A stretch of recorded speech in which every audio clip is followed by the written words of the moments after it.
ఈ యొక్క నెలలో ప్రవచనం నెరవేర్పు మన జీవితాల్లో ప్రభు జరిగిస్తున్నాడు. ఇది ఏ భక్తుడు ద్వారా దేవుడు బయలుపరిచాడండి ప్రవచనము? యెషయా ఒక గొప్ప దైవ సేవకుడు ద్వారా ప్రవచనం మనకిచ్చాడు. యొక్క నెలలో ప్రవచనం మొట్టమొదటి ఆదివారం దినమందు ప్రవచనం ఇచ్చాడు దేవుడు. ఒక భక్తుడి దగ్గరికి వెళ్ళి ఆ భక్తుడు ఎలా ఉంటే ఈ యొక్క ప్రవచనం దేవుడు ఇచ్చాడండి. నీ కన్నీళ్లు చూచి తిని, చెప్పండి అందరూ,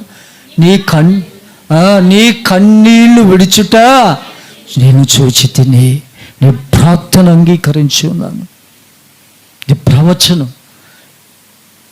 నిజంగా నీ కన్నీళ్ళు విడిచేది దేవుడు చూశాడు. ఎప్పుడైతే దేవుని వాగ్దానం నీకు అందిందో, నువ్వు దేవుని వైపు తిరిగి, నువ్వు మనసారా దేవుని వైపు తిరిగి, నీవు ఏవైతే లోపాలు నీలో ఉన్నాయో, ఏవైతే తప్పిదాలు చేసావో, ఏ పొరపాటులు చేసావో అవన్నీ ఒప్పుకొని నువ్వు ప్రార్థన దేవుని వైపు తిరిగి నీ కన్నులెత్తి ప్రార్థన చేసినప్పుడు, నీ కన్నీరు విడిచి ప్రార్థన చేసినప్పుడు ఈ యొక్క ప్రార్థన ఎవరి దగ్గరికి వెళ్తుందండి? దేవుని సన్నిధికి వెళ్ళినప్పుడు వెంటనే మరొకసారి భక్తుడి దగ్గరికి దేవుని వాక్కు వెళ్ళి ఆయన్ని కదిలించినప్పుడు వచ్చిన జవాబు ఇది. ఇదిగో గతించిన నెలలో ప్రార్థన చేసాం, ఏమని?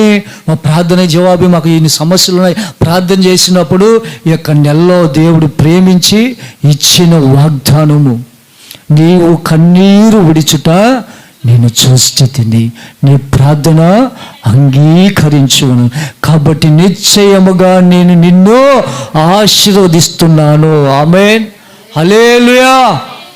ఆశీర్వదిస్తున్నాడండి. ఈ నెలలో ఏ బిడ్డలను ఆశీర్వదించలా దేవుడు? నీ ప్రార్థన జవాబు పొందుకోలేదా? పొందుకుంటున్నావు. పొందుకున్న నీవు యొక్క వారము సాక్షి బిడ్డగా నిలబడాలా వద్దా? సాక్ష్యం చెప్తే నీ సొమ్ము ఏమైనా పోద్దా? నిన్ను ఎవరైనా అంటారా?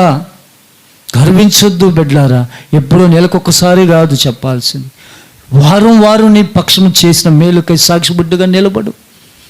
ఈ వారం అంతా నేను చెప్పలేదని బాధపడడం ఎందుకు? నెలకొకసారి అప్పుడు కన్నీరు కార్చి నువ్వు అప్పుడు చెప్తే ఏం ఉపయోగం? నీకు చేసినప్పుడు త్వరపడి సన్నిధిలో చెప్పు.